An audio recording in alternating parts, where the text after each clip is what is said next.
Hello, and welcome to the Empowerography Podcast. This is a platform created for women's voices to be heard and a place to share their stories, journeys, and successes with the world for the purpose of helping other women who might be on similar journeys.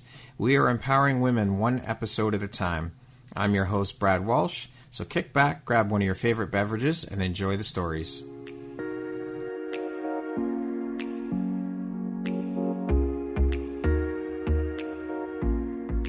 If you're looking for jewelry that makes an impact on your self-care routine and your style, Empowerography would love to offer you a discount code to one of our exclusive partners, Quartz and Canary Jewelry and Wellness Company.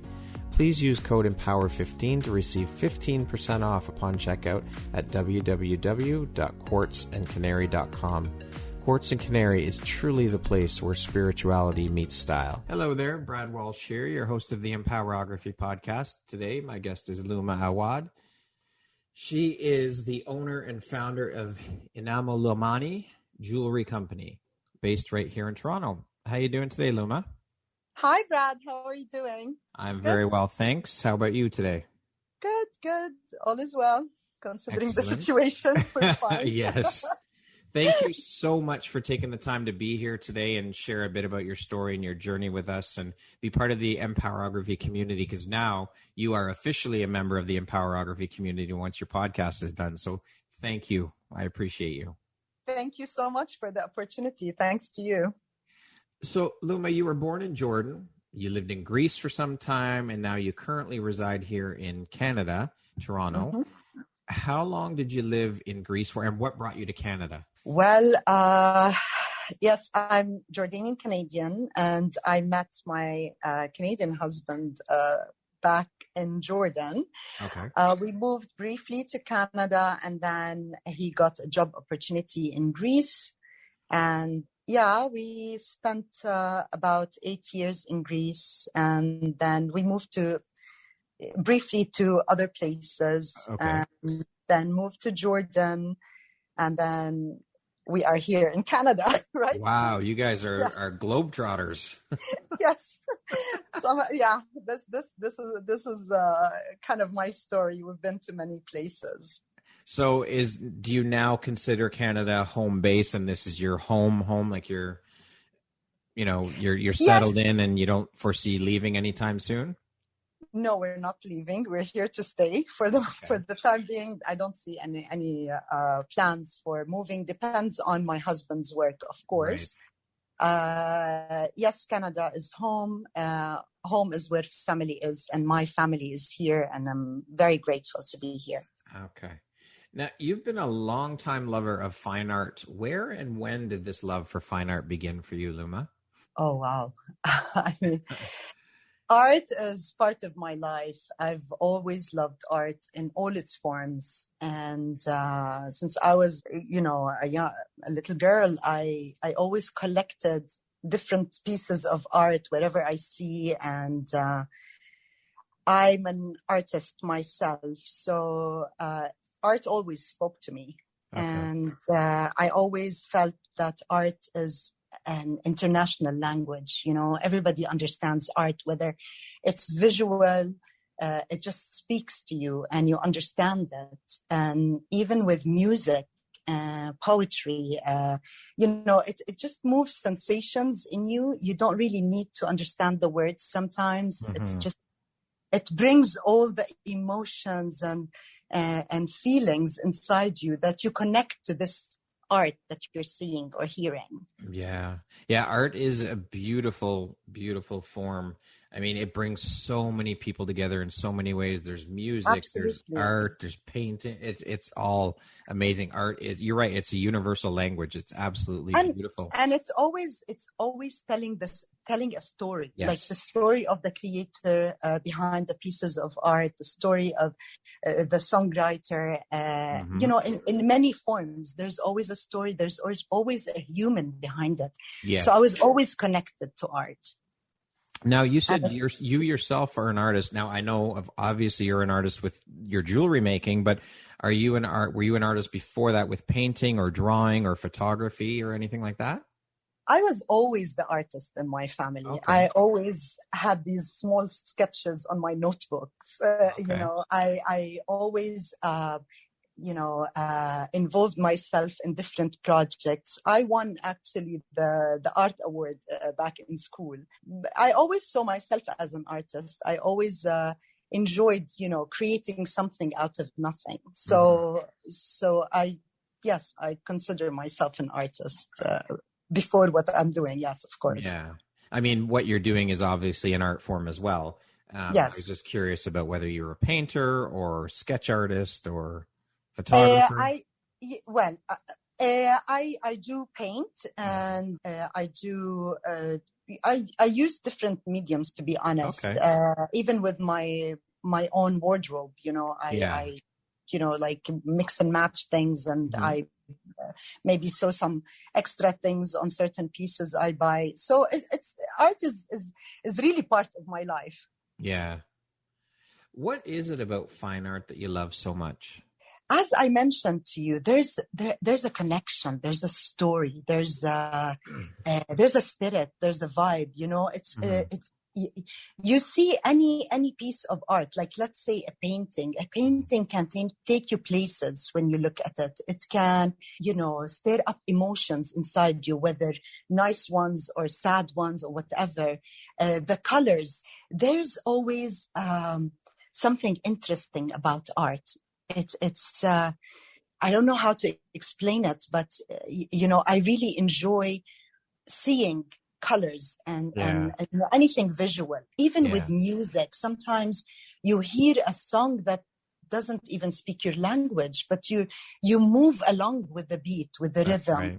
with it brings you to life. I think so. Yeah, yes, art brings you to life. It touches everything inside you, Yes, 100. I 100% agree. I really think that there should be a lot more focus on the arts in school for kids because Absolutely. Of how important it is to life and how much it can do for people. I mean, art is therapeutic. Art is beautiful. It's a form of expression. Yes. We need our kids to learn how to express themselves. That's right. So through art, you do express yourself. You look at art and you see the identity of the artist. You look at art and you learn a story. You learn where the inspiration is from. Yeah. There's always something to learn, and it's a great therapy for people. It is. When they cannot really use their words, they can use their art to express how they're feeling. That's right. I love what you said. It really resonated with me that art can take you to a place. It just takes you somewhere. Like I think about certain songs I've listened to and it when you hear that song again, it takes you back to that moment.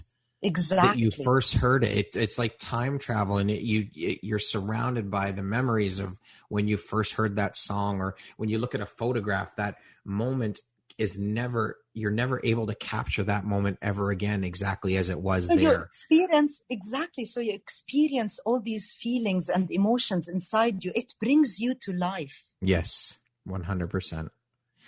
Now, are there any particular artists that you really admire and appreciate?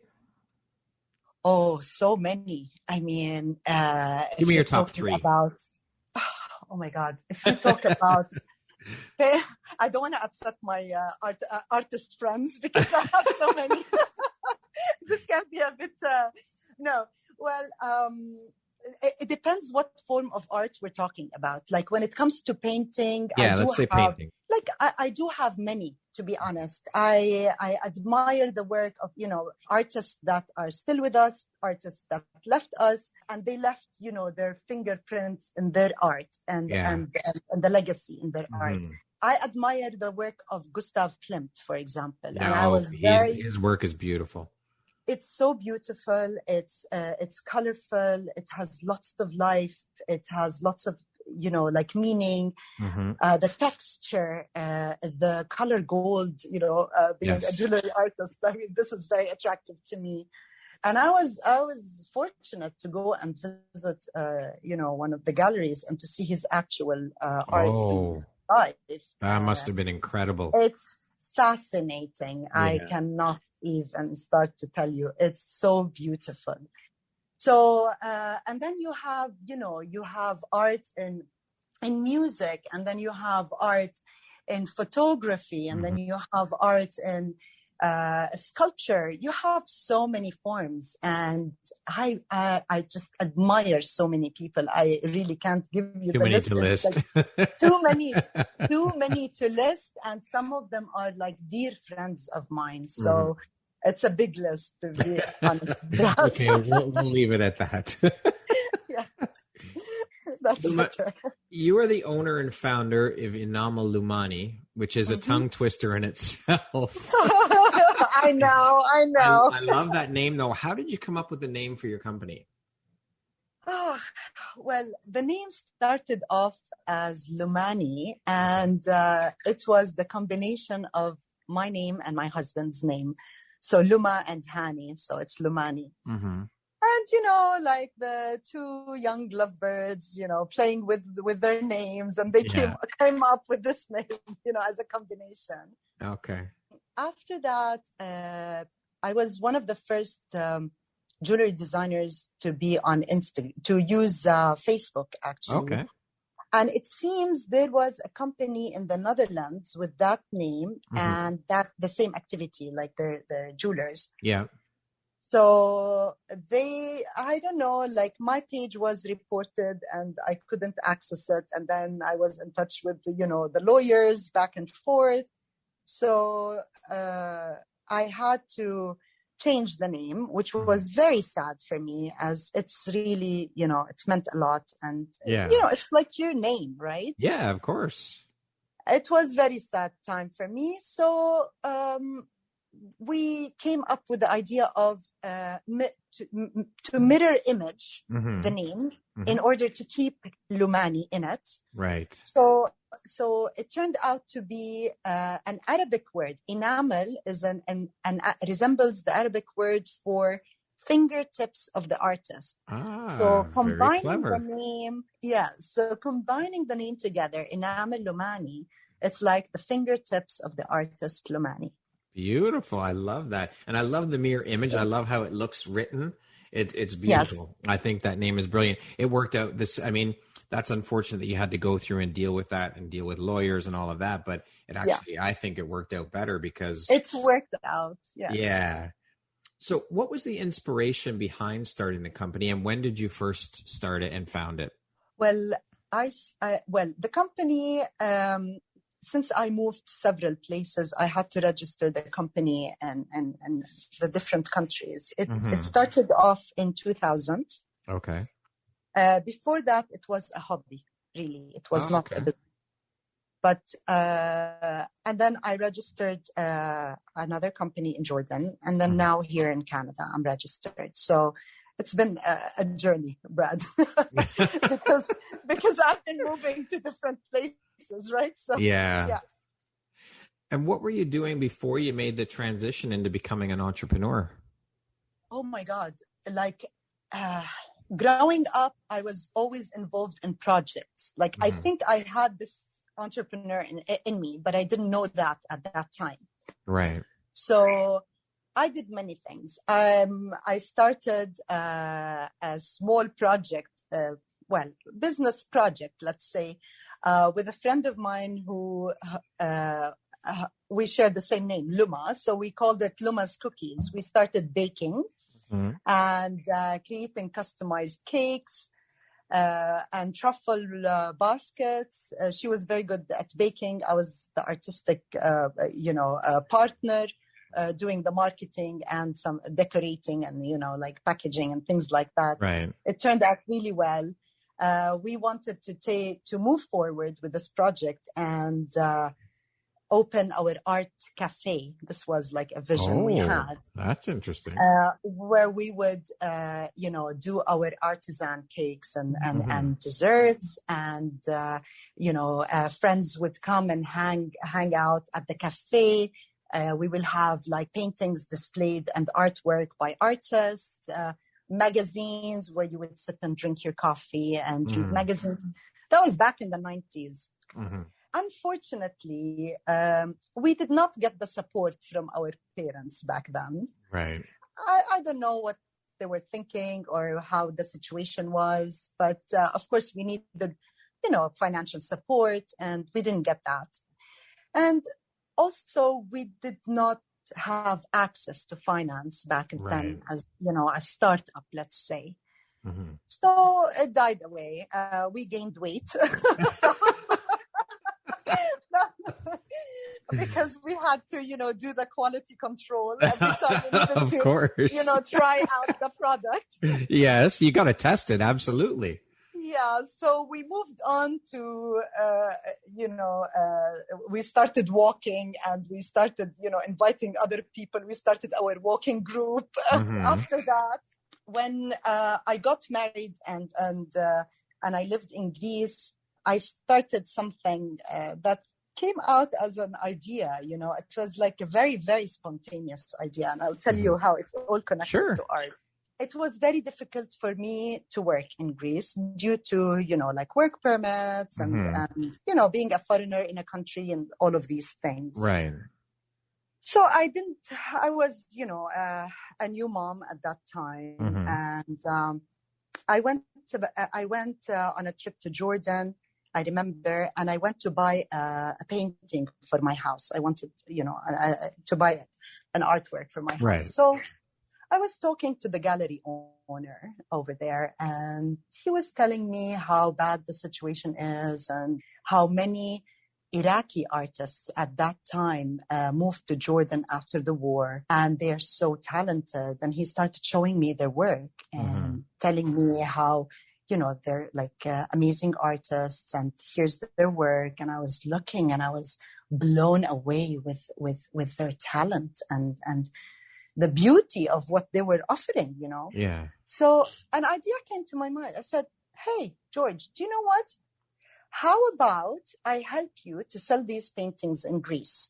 And I was like, oh my God, that would be amazing. And it was just so spontaneous, on the spot. I felt like I really wanted to help. I really wanted to show my network, my friends back in Greece, some of the beautiful work that they have.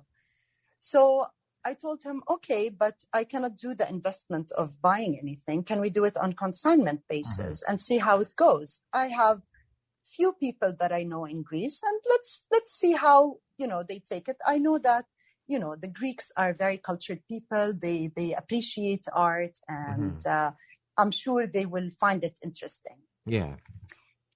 So I took few paintings from Jordanian artists and Iraqi artists at that time, showed the work to a few of my friends. You start with your neighbors, your friends, family, and your small circle, right? Yes.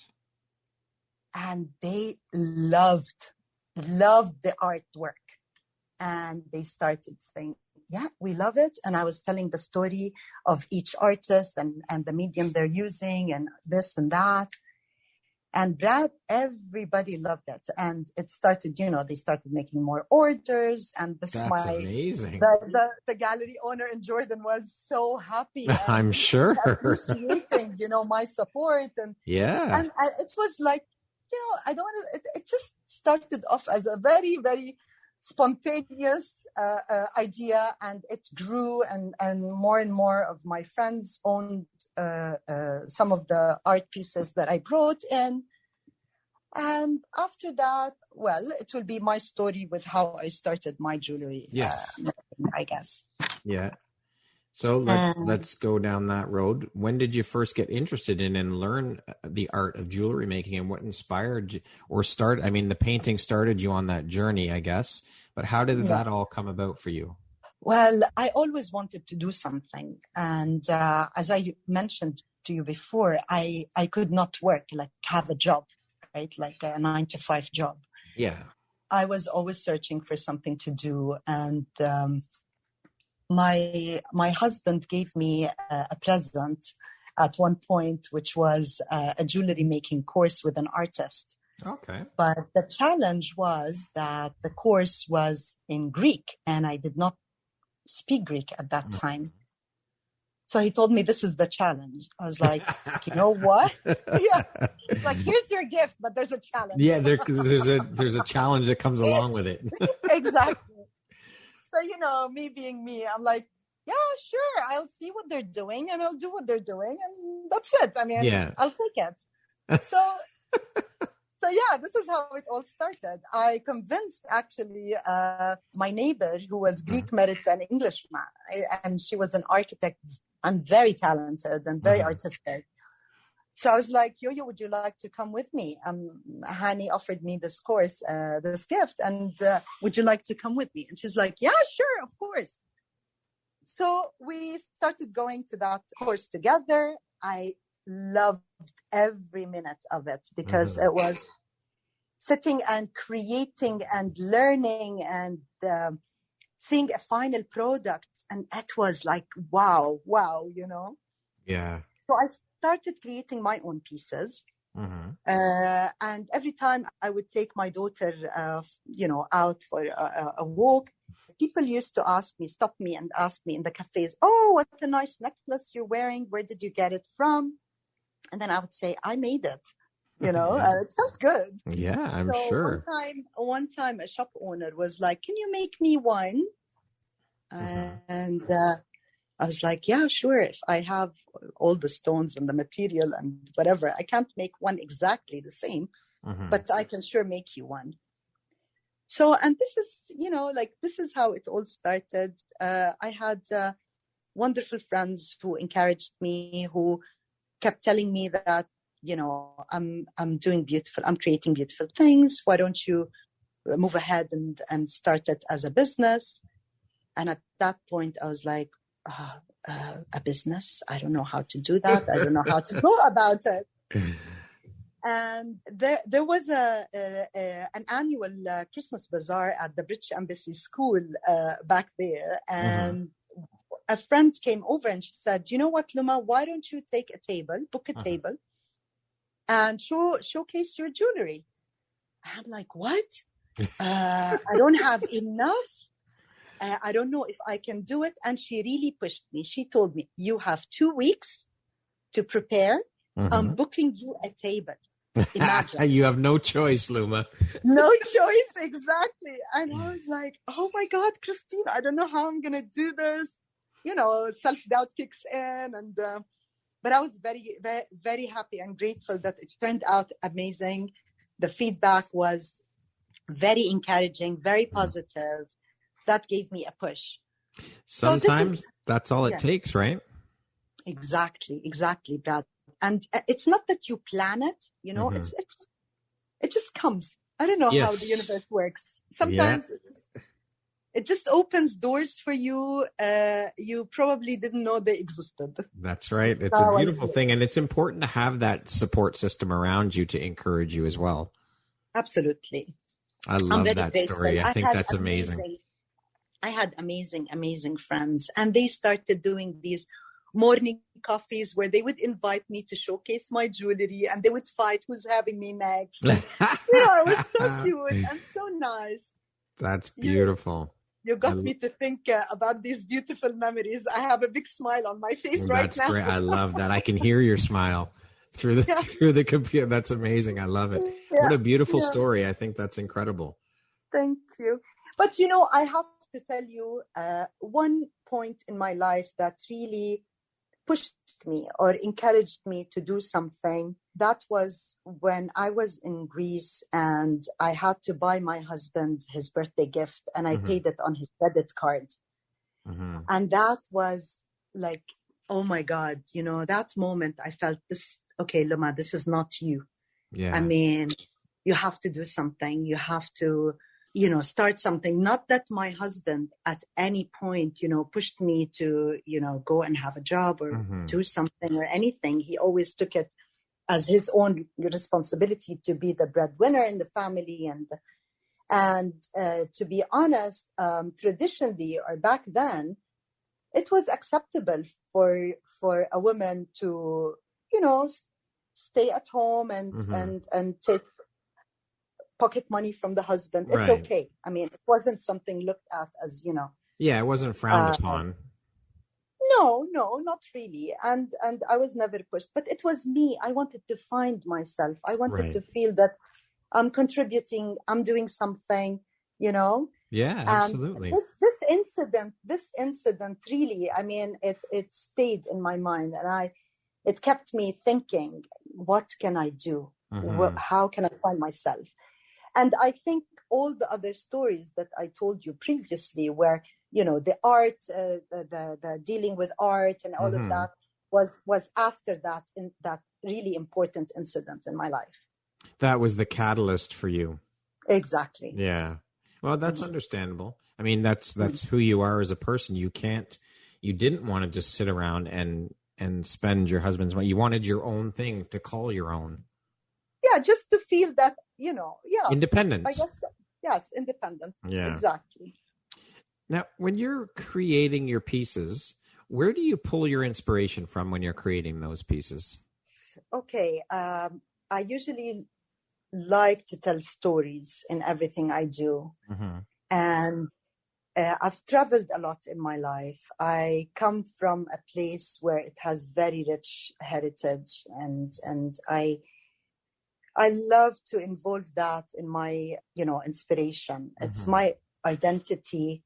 It's my story, sometimes my feelings, and sometimes a memory, you know. So depending on my mood sometimes, and when I let my mind wander and sit back and reflect on things, the ideas start coming to me, and then I get my aha moment, and then the idea evolves, and then I say, oh, I start connecting the dots in my mind, and then I start sketching, and then after sketching, I start thinking of the process, like, how am I going to do this? How is it going to be a wearable art? And so on, you know. This is so my inspiration comes from nature, from travel, from people I meet, from my feelings sometimes, especially now that we are, you know, locked up, cooped up, whatever, in isolation, and sometimes from memories, you know. So I do have several, collections. Right. Do you always start with a sketch, Luma? No. No? Okay. Not always. Okay. No, not always. Sometimes I see myself starting a piece without even sketching it. Okay. And I get involved in the process and in how I'm going to fix this or how I'm going to do this. And it ends up in a nice piece. Excellent. Luma, you also you work with a lot of charities. You do a lot of philanthropic work through your company in terms of creating pieces specifically for charities and whatnot, women's causes, etc. Can you talk a bit about that and some of the charities and causes you've worked with when it comes to your jewelry pieces? Yes, I was involved in several projects actually that gave back and supported different initiatives and organizations. My first one was I created a collection of bracelets back in Jordan, supporting and empowering women, widowed women, in the south of Jordan. That was a small project. And then I did another one supporting kids with cancer. It started off when I got the news that a friend of mine lost her brother. Sorry. Yes, I remember I was traveling and I got the news and I thought to myself, oh my God, like this story and the struggle of the mother with her child and all of that made me reach out to his wife and his mother. And I said, I would like to do something in his memory. How can we, sit and discuss something? And then we brainstorm. And I felt that it will help the mother heal by keeping his memory alive through, a piece that will create an impact that would get the community together and have his name on it. So that was a beautiful project. And we managed to raise money from these pieces, I made a full collection of necklaces, bracelets, keychains, rosaries, many things, actually. It was a full collection, full-fledged collection to help the cancer center in Jordan, the King Hussein Cancer Center. So we did this collection. We raised enough money to refurbish the outside patient clinic for the kids. We bought plate stations, recliner chairs. You know, we wanted, the mother of Yazan, his name, she wanted a pleasant experience for the kids when they go and take their their treatment. Yeah. So they want, because of her own experience, like, the colors of the rooms were not really pleasant. There wasn't much entertainment. So she had this vision, and we raised the money, and it was enough to refurbish the outpatient clinic at the center, and to have his name, her son's name, which... That's amazing. That is so incredibly selfless and beautiful gesture of you. Amazing. Wow. That's something to be very proud of. Thank you. Thank you. And my next project was raising awareness on the importance of mammogram screening.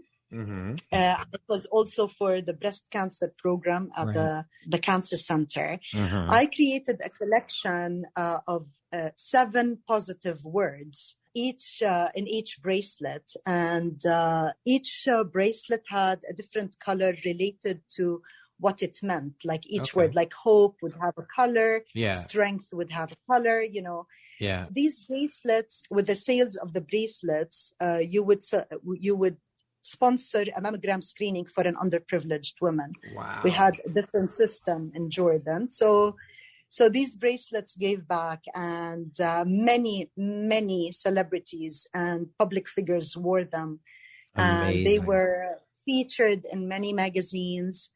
I was so proud and so happy. So you should be. And my heart was full of all the love and support. That is so amazing. Thank you. Thank you. You also did a piece for the cause of human trafficking as well, I believe, right? Yes. Can you tell us a bit about that? Yes, of course. After returning to Canada, and when I was sending my daughter it was the time we were sending our daughter to university, I came across an article about human trafficking and the story of a survivor. And that really shocked me. I did not expect, I did not expect that this is a real problem, and it's happening in our backyards, and not many people talk about it. Like when you say Canada, it's a safe country. Yeah, it's perfect. It's peaceful. It's stable. It's all of that, And this was a real problem that we are facing, but not many people were talking about it. So I was invited by my friend Chelsea Brown to join a walk that was held in Toronto by Freedom. And I met Shay and Vidyata at that time. And I felt like I really wanted to tell other moms about what I have learned and what is really happening. So we did a collaboration with Freedom. I created the heart necklace because all I could do hearing the stories is put my hand on my heart. So here comes my inspiration. It's coming from the heart. And hearing the stories of these girls being lured into this business, and they with these heartless people luring them to the business, and that the love that they showed was fake and not real. So we kept the heart in red. We put the colors, the symbols for freedom, and we sold these necklaces with a hashtag from your heart to theirs. Oh, nice. And we got a lot of support from our community. I'm very, very grateful for all the support we got, and we raised money,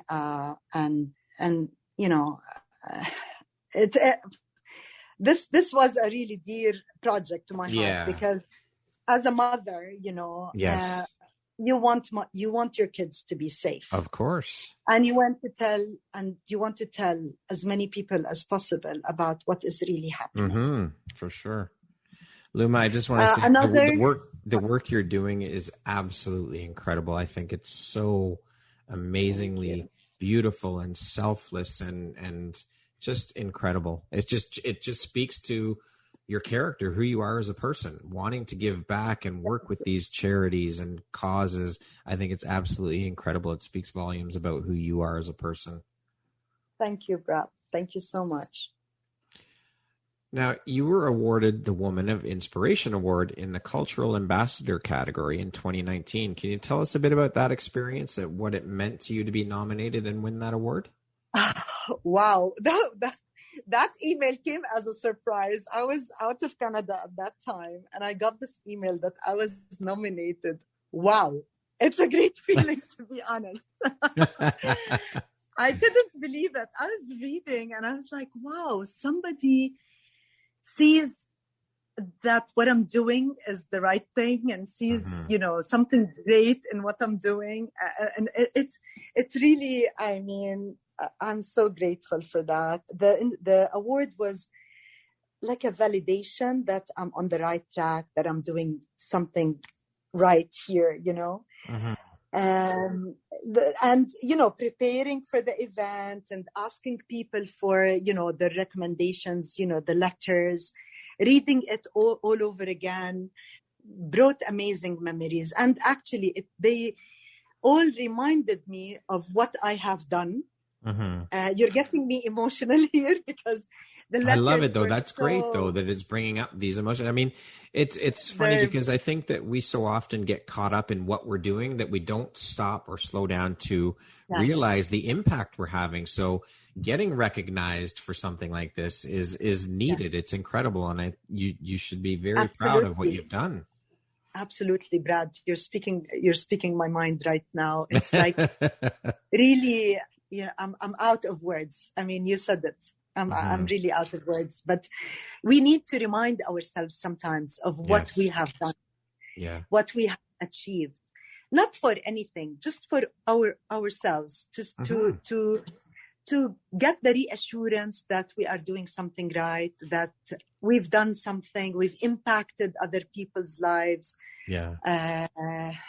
We tend to forget. We lead busy lives. We tend to forget our potential, I don't want to say values, but sometimes our talent, we forget. Well, I think that we tend to overlook these things as nothing big, or we don't celebrate the little successes that we have along the way. And we really should be celebrating those little successes because we worked hard for what we've done and we've created.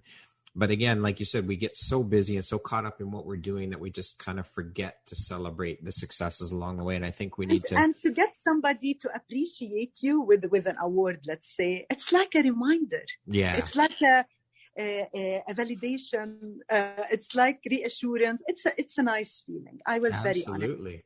And preparing for the event and dressing up and, like preparing a speech. It's so nice. It's nice. Now, I'm assuming this was given to you because of all your work with the trafficking agency and the cancer societies and whatnot. That's where this all came from, right? As a result of your work. Well, I think they did their homework and background check, to be honest, because to recognize me and to nominate me, it seems they did their homework, I have to say. Well, I think it is very well deserved because of the work you're doing. Thank you. It is absolutely incredible. So you should take the time to be proud and revel in that success and just live in that moment and enjoy it. Thank you. I'm blushing right now.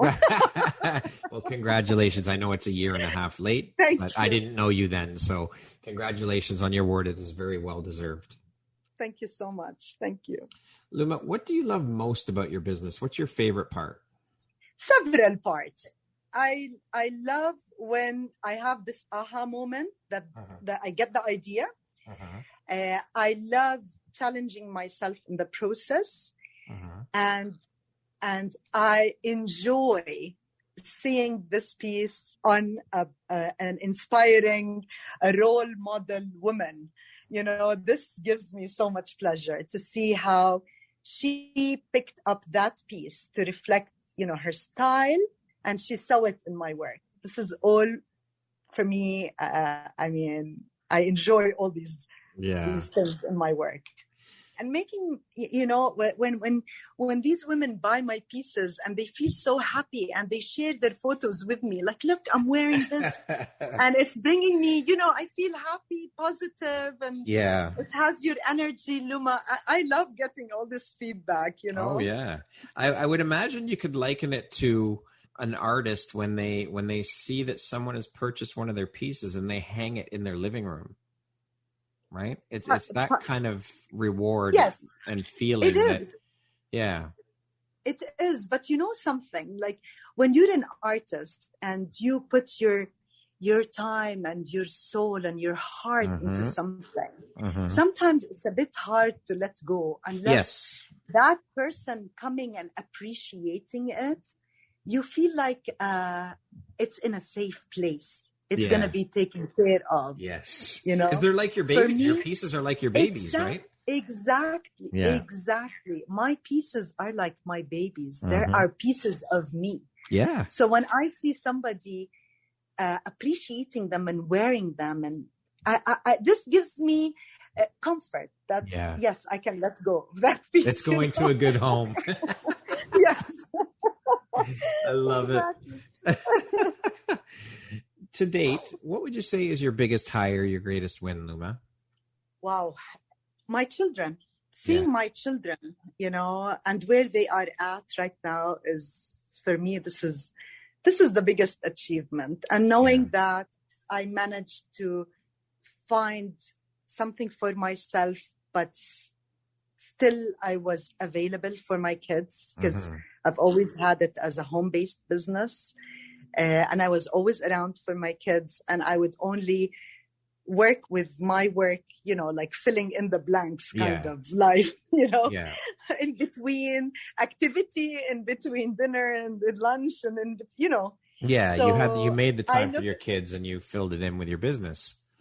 Yes, I filled it in with my business. And for me, like, looking at my kids, this is like the biggest achievement of my life.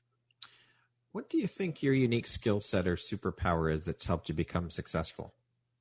A unique skill set, a superpower that helped me become, I think, my talent as a connector. This is my superpower. I connect people. I connect, stories with my own work. I connect different materials. I use different materials. I, connect people to different cultures. I think this is my superpower. Okay. Speaking of success, how do you define success? What does that word mean to you? Success, it depends. I don't think there's a real definition, like a general definition. It depends how you look at success. For me, when I impact people's life, it's success. When I achieve a goal, is success. When I create a piece from a vision to a wearable piece, this is success. I guess it means when I give back, success. This is all success for me. This is all in different ways. Okay. What makes you feel inspired or like your best self?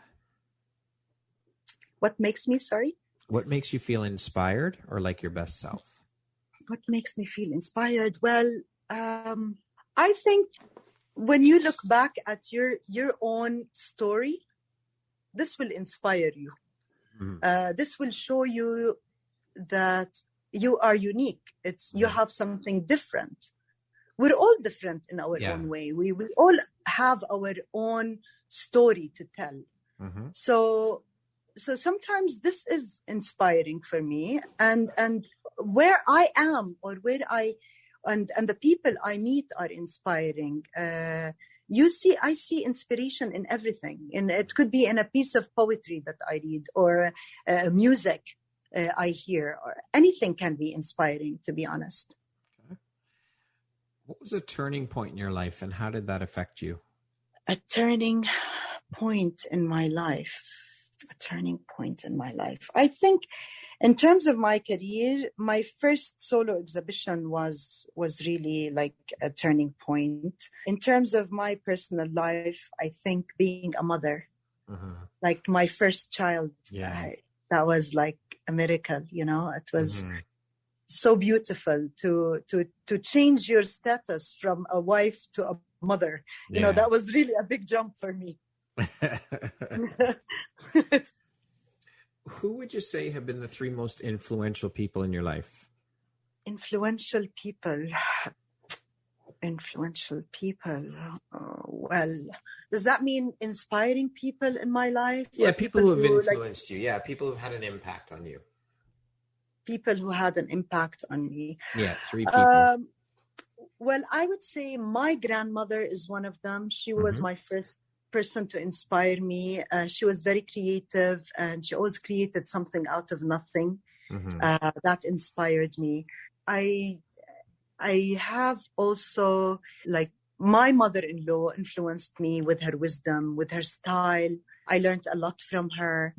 And my mother, being hardworking and also a creative person, influenced me, and her advice to me growing up and instilling values in me also, I would consider very inspiring, and it did affect my life. All strong women. I love it. Yes. What would you say is one of the best pieces of advice you've ever received? Okay, I was invited to attend an entrepreneurship program by the Dutch government.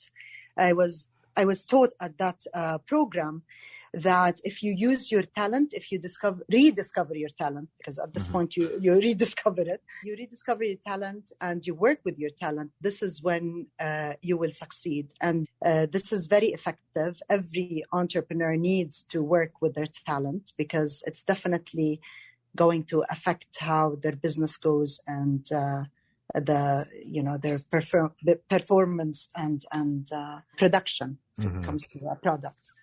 So I would say, remember your talent. I love it. Luma, what would you say is one of the most important things you've learned in your life? And what was your life like before learning it? And what was your life like after learning it? Believe in yourself, Brad. This is something very important, because we all doubt ourselves. And this is definitely self-limiting when you want to do something. If you don't believe in yourself, if you don't have the confidence to do something, it will hold you back. Yeah. Okay. So with time, I learned to believe in myself and to trust my gut and to follow my intuition and in whatever I do or I start. It does take time to learn that lesson. So many people struggle with self-limiting belief. It's hard. I mean, I myself have struggled with it. It's a very tough battle to overcome. And I mean, you couple that with the fact that you've got other people, outside sources, and all the noise saying, well, do you really want to do that? Should you really? You're giving up a secure job with pay and benefits for starting your own business. And there's so much other noise. But I think that the self-limiting belief and the self-doubt is the loudest noise that we have to overcome. Of course. And you need to silence these voices inside you and go ahead. Sure. Yeah. But it's a learning journey, to be honest. It's easier said than done. Yes. But with time, with more self-discovery, you start to understand why. Self-work. You have to put it in, right? Yes. Yeah. Absolutely. Luma, what is your personal motto? You are unique and no one is you. I love that. I do. I love that. I absolutely love that, because I have struggled with that myself in terms of always worrying about the competition in other photographers. When I started my business, and I was always worried about what everyone else was doing. And once I realized, it took me about a year and a half into my business to realize, you know what, enough. I'm not playing to that. I'm not going to play to that and let my mind overrule me on that. The only competition I have is me. As long as I can look back and see that I've improved over the course of my business and journey as an entrepreneur, that's all that matters. I don't care what the other people are doing. But it's this is another hard battle and hard spot to get to. It takes the work to get there. You know, it's like seeing yourself in a race. Mm-hmm. Life is like, you're racing. Yeah. But if you keep looking at your competitors left, right, you're not focusing on your goal or your destination. That's right. So you're going to stumble and fall. While if you focus on your goal and you go ahead and don't really compare yourself to others, each one is unique in their own, on their own. So just focus on your goal, put your strength, put your energy, put your focus in one place and do it. I love that analogy, Luma. That's brilliant. I love it. So inspiring. You are inspiring. Thank you. I learned that as a little kid, to be honest. I was a professional swimmer. And every time competitions, I would, look left and right just to see where you are. But sometimes you miss it. You start, because when you see that you're not reaching fast enough, it demotivates you at some point. Mm-hmm. So when you really focus on your target and you don't keep busying yourself or distracting your energy, looking at on the participants or the competitors in this case, you're putting your energy in the right place. I love it. So inspiring, Luma. Thank you. Thank you. I'm so glad. What does the word empowerment mean to you, Luma? Empowerment to me means when you lend a helping hand to somebody who needs it and you lift them up, and you really lift them up, and you see their potential and you see their power, something that they are missing at that point. This is empowerment for me. And by doing so, it empowers me as a person, personally. When I feel like I'm empowering, I feel empowered. Beautiful. This is how I look at it. I love it. What is one of your favorite quotes? Wow. One of my favorite quotes, I'll tell you. It's by Dalai Lama. Mm-hmm. And it says, if you think you are too small to make a difference, try sleeping with a mosquito in the room. You like it? That's great. I love it. That is so good. It's so true, though. So true. Yeah. It's so true. As simple as it is. Look at how small the mosquito is and how effective. I mean, she can really bother you all night. And if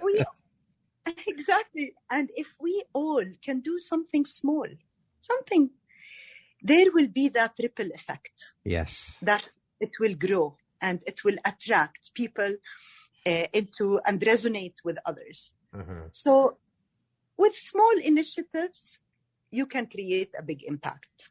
Beautiful. I love that. Small initiatives can create a big impact. That's great. Yeah. Okay, we're going to do a little rapid fire section. So the next series of questions are just 1, 2, 3 word answer type answers, okay? Oh, okay. Okay. How would you describe yourself in one word? Love.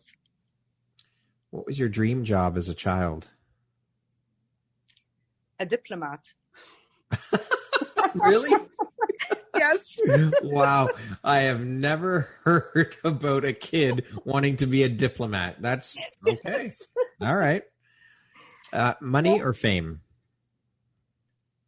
Fame. Early bird or night owl? I was both, but now I'm a night owl. I think a lot of creatives are at night, Brad, right? Pardon me? All our messages are at night normally, yes. after a long day. Yes. Yeah. Well, I think a lot of creatives are just naturally night owls too. Yes. Yeah.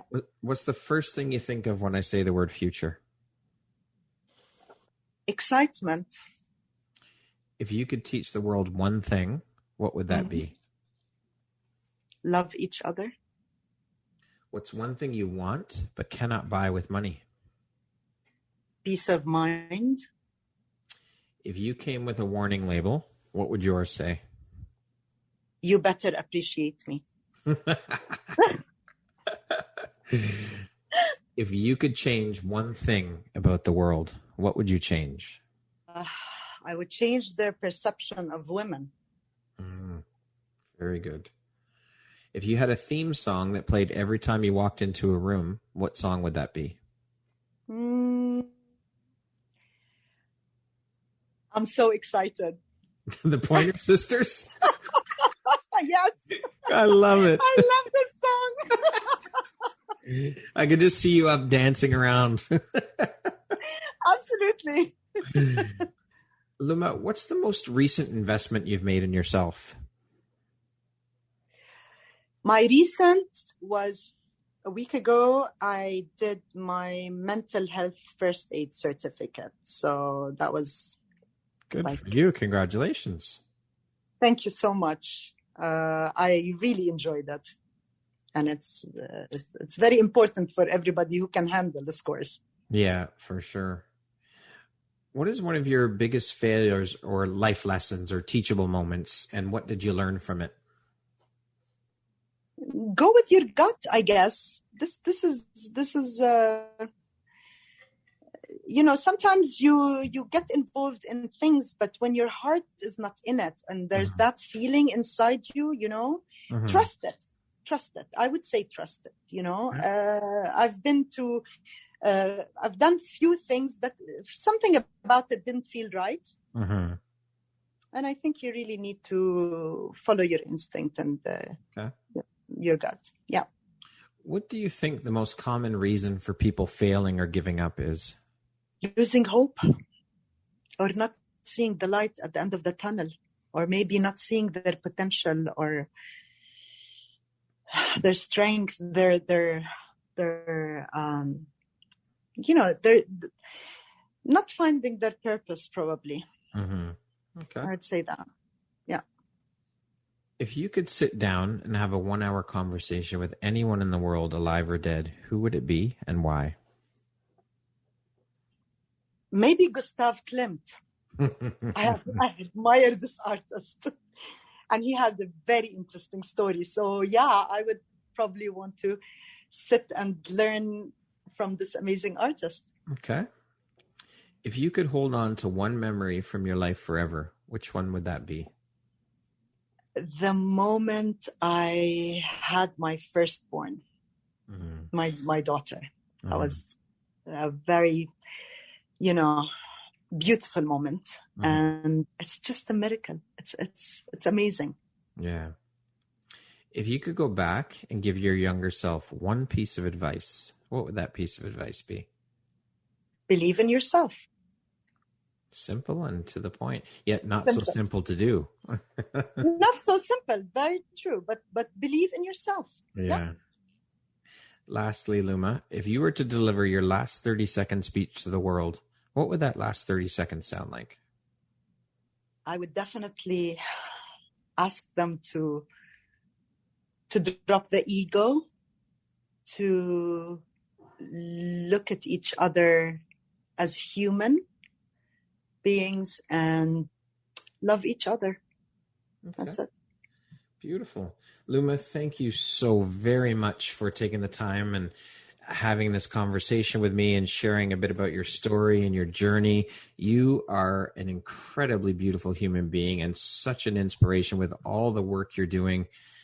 You should pat yourself on the back. You should be very proud of what you've accomplished and how much you give back and how big a part of your business that is for you, I think is absolutely incredible. It is so selfless and beautiful. And I just want to say that I completely appreciate you and I so enjoyed our conversation, and you are a wonderful human being. And I just want to say I appreciate you and thank you for taking the time to be here and share and be part of the community here with me.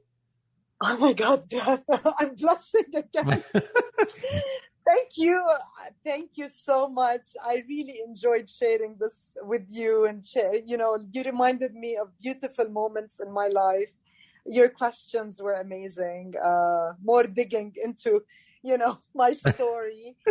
Thank you so much. Thank you so much for doing this. I really appreciate it. And for the opportunity and for this platform to get to know more about women, inspiring women in our community.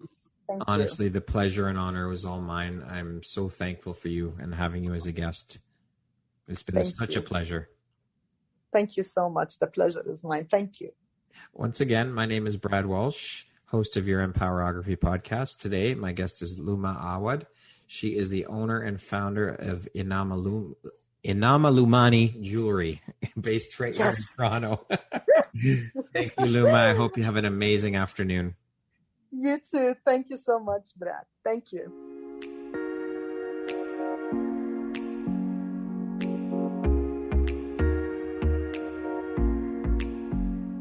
Thank you very much for listening to this podcast. If you haven't yet, please be sure to subscribe, rate, review, and share with all your friends. You can find me at visuphoria.ca and follow me on Instagram at Empowerography Podcast and on Facebook at Empowerography. Please join me next time for another inspirational story from yet another amazing woman.